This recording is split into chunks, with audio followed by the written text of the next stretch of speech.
Então, estamos combinando aqui a sequência das falas. A ideia é em torno de 20 minutos cada um, depois a gente abre aqui para uma conversa.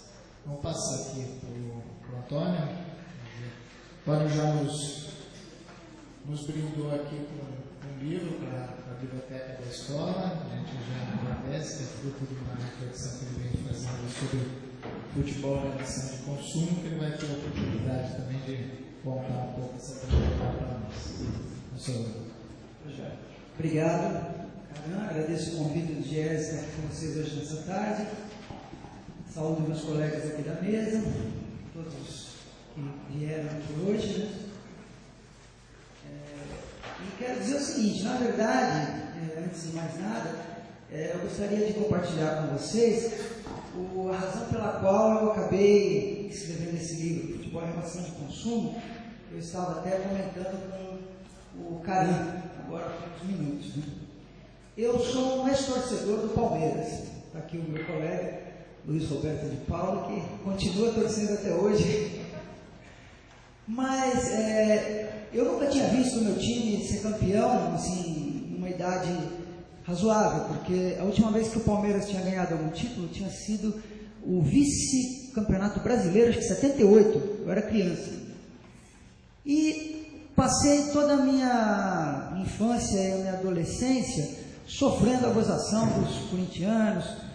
Os corintianos um pouco menos, né, porque eles também pegaram uma fila brava, né, mas os São Paulinos, dos Santistas, enfim. E quando eu vi o meu time ser campeão, eu estava já na idade já adulta, estava fazendo direito, e foi naquela época do contrato de cogestão Palmeiras-Parmalat.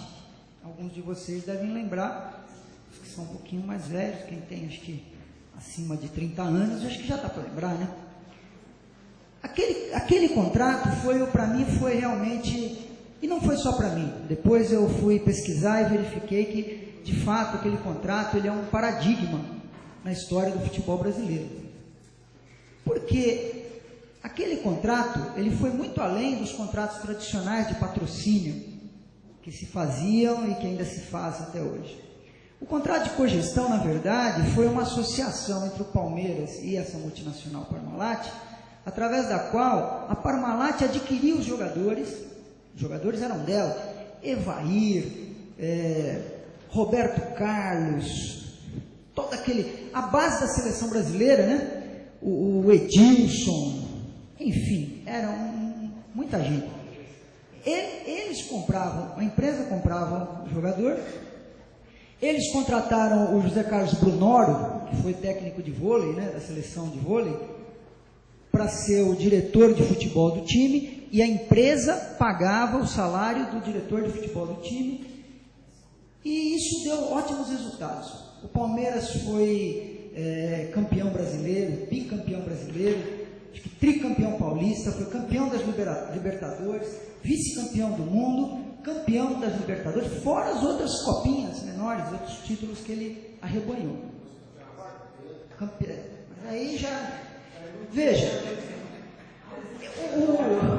o capital da Parmalat permitiu ao Palmeiras alçar o status de grande time da década de 90, fechou o século passado como um dos maiores times, né, depois de uma draga danada. Bem, por que eu estou contando isso? Porque, na verdade, naquela época, concomitantemente a esse processo de empoderamento do Palmeiras com os recursos da Parmalat, nós vivíamos também um processo de desmonte, né, do Estado brasileiro. O governo federal passava nos cobres várias empresas estatais, era o auge da vaga neoliberal na qual sucumbiram a economia de tantos países, como o Brasil, a Argentina, né, e outros. A Argentina ainda está lá numa draga danada. E eu não sei se por conta desse sincronismo, eu comecei a sentir que torcer para um time de futebol era algo que estava me incomodando. Parecia que eu estava torcendo para uma empresa, parecia que eu estava torcendo para uma multinacional. E eu fiquei muito constrangido com isso. E eu decidi parar de torcer para o Palmeiras. E não torci mais. Prova disso é que eu tenho 2 filhos, os 2 agora são corintianos. Uma é São Paulina, virou corintiana agora, recentemente. Eu me tornei um bandeirinha, assim como o Eduardo Galeano, né? Um mendigo do bom futebol. Uma jogadita buena, pelo amor de Deus. Né? E como ele diz, e quando o milagre do futebol acontece, eu não quero nem saber qual o clube, qual a camisa que fez com que a gente pudesse ter aquele momento sublime, né? E que é o espetáculo do futebol bem jogado. Eu estou falando isso porque, na realidade, eu acho que o tema que é proposto a nós, além de passar pela análise, né, da situação histórica do país, há 50 anos, né, na época da ditadura, e hoje, passa necessariamente pela percepção do futebol enquanto um fenômeno cultural absolutamente relevante na cultura brasileira. Talvez ao lado do samba e do sincretismo religioso, seja algo que mais unifica a nossa identidade cultural. E ao mesmo tempo, passa por enxergar o futebol como uma atividade econômica, que de fato ele é. De fato ele é, os números estão aí. No meu trabalho até tem o balanço do Corinthians de 2012, que eu consegui pegar, quase que não deu, porque o livro estava no prelo. E se você verificar os números por dentro, né? Aqui no Brasil tem isso, a gente está acostumado já com esse linguajar, ninguém vai... Por dentro é coisa de quase $500 milhão, né? Quando a gente sabe que a maior parte das negociações dos clubes, chamados clubes, clube, se você pegar lá na etimologia da palavra, sempre está ligado a algo sem fins lucrativos, uma associação de pessoas para fins literários, fins, sei lá, fazer tertúlias esportivos, né? Aqui no Brasil, esses clubes, na verdade, eles já deveriam todos ser empresas, e ainda não são. Eu acho que há 50 anos o Brasil não dispunha de um arcabouço legal que nós temos hoje. Eu acho que de 50 anos para cá, não só as instituições democráticas do país acabaram se fortalecendo, se criando, talvez, né, a partir do processo de democratização de 84 para cá, mas nos últimos 10 anos, especialmente, este mesmo governo que negociou a Copa com a FIFA, que algum jornalista definiu como um navio pirata, esses dias, uma imagem muito interessante, né? Porque a FIFA realmente é um navio pirata, ela vai saqueando, ela vai passando nos continentes, nos países. Vocês viram o contrato que foi aprovado para que o Brasil pudesse sediar a Copa. Mas esse contrato não foi aprovado pelo governo, ele foi aprovado pelo Congresso Nacional, foi aprovado pelos deputados e senadores, né, do nosso país. Tem uma lei, a Lei Geral da Copa, que é uma lei de exceção, porque ela é uma lei que tem data para acabar, ela vai até 31 de dezembro, ela vai viger e depois ela vai acabar. Ela, inclusive, ela modifica alguns dispositivos do Código de Defesa do Consumidor e do Estatuto do Torcedor, que é meu objeto de interesse, né? O torcedor enquanto consumidor, né? Essa faceta que não reduz o torcedor. Porque o meu maior medo agora nesse momento, quando a gente faz essas comparações todas e fica preocupado, não vai ter Copa, não vai ter Copa, é a gente aparelhar o futebol e reduzi-lo à dimensão da luta eleitoral, como às vezes ele é reduzido ao aspecto econômico, como às vezes ele é reduzido. Eu próprio, para poder chegar ao futebol em relação de consumo aqui, eu me perdi, eu fiquei 10 anos, porque eu comecei a ler sobre futebol e vi a importância do futebol para a cultura popular, inclusive, do mundo inteiro. Aí eu falei, não posso escrever isso que eu estou pensando ainda, eu tenho que amadurecer. Não posso reduzir o futebol à relação de consumo. Ele é muito mais que isso, mas ele tem essa faceta. Então hoje aqui, eu acho que tem os colegas ainda para falar da mesa, eu queria deixar uma reflexão a respeito, e voltando ao princípio, dizer que o país hoje dispõe de uma legislação que foi aprovada em 2003 e foi inclusive promessa de campanha do presidente Lula, ele mandou um projeto de lei e mudou a Lei Pelé, né?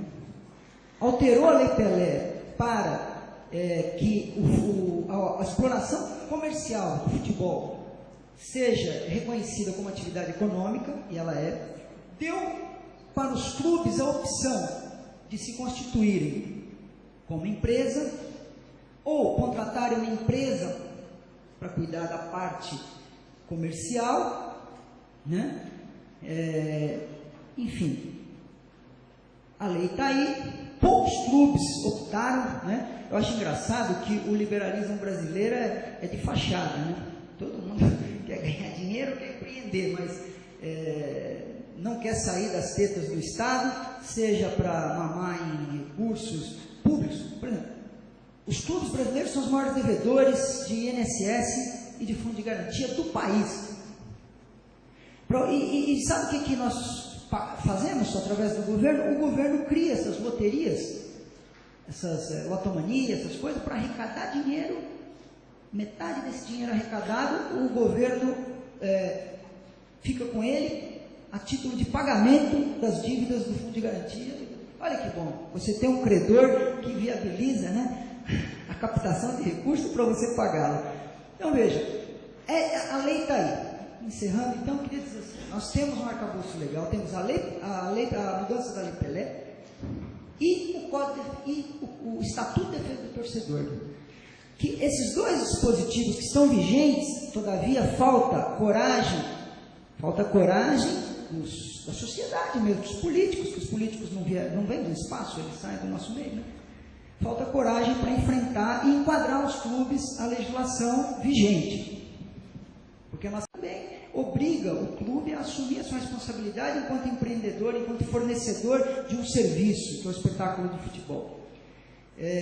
Todavia, nós vimos ainda que há uma grande resistência, a bancada da bola no Congresso Nacional é uma das maiores.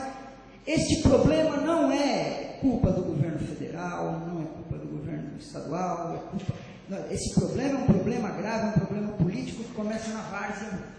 Os vereadores aqui em São Paulo que o digam, né? Ou aqui nas cidades que a gente conhece, porque um time de futebol, ele mobiliza, no mínimo, nos dois quadros dele, umas 50 famílias, né? Ele é uma base já organizada para apropriação desses dirigentes que já se começam ali na várzea, se formar como verdadeiras aves de rapina. Então, eu acho que, concluindo, o que eu queria chamar para a discussão hoje é o enfrentamento que a sociedade brasileira tem de fazer, e agora ficou claro com a Copa do Mundo, contra os dirigentes e cartolas do futebol que se apropriam dos lucros dessa atividade econômica, mas não têm o mínimo de respeito desta que é uma das manifestações culturais mais importantes do nosso país. É isso.